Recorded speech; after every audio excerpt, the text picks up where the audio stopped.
Okay, I'm going to demonstrate how to use the while loop while checking to see if integers are less than a certain number.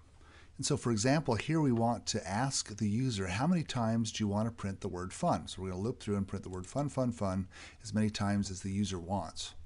And then we created a variable called loop times, and whatever the user types in, that's going to end up in the loop times variable. So when we're creating a loop, usually what we do, if we're going to iterate through things, that means we're going to count up. We're going to start by creating a variable, and we call it I, because I stands for iterator. And then we're going to set that equal to 0.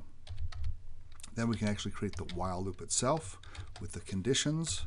And then we've got the brackets. That's where the actual code will go that we'll be repeating. I'll put a little note down here, and while. And the conditions are we want to loop while I is less than our variable loop times.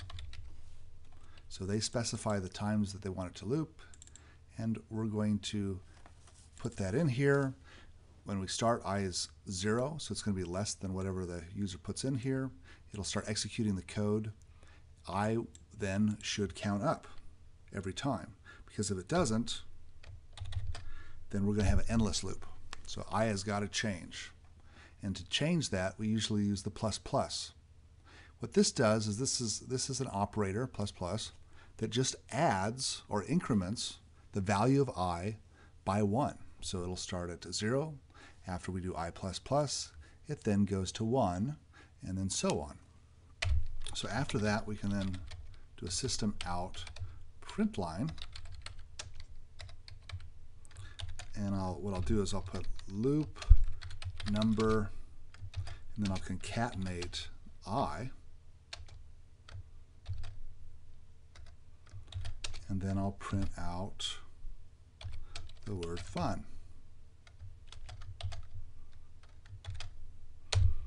Okay. So every time it loops, it adds 1 to I. It checks every time to see if it's less than loop times. And what this will do, by setting it, using the less than symbol and by setting it to 0, this will make sure that we loop exactly the number of times that the user specified. I'll go ahead and compile it. And it says it's already executing. Reset, compile, run the main method. Okay, it says how many times do you want to print fun? Let's do it 3 times. Loop number 1, fun. Loop number 2, fun. Loop number 3, fun. That worked excellently.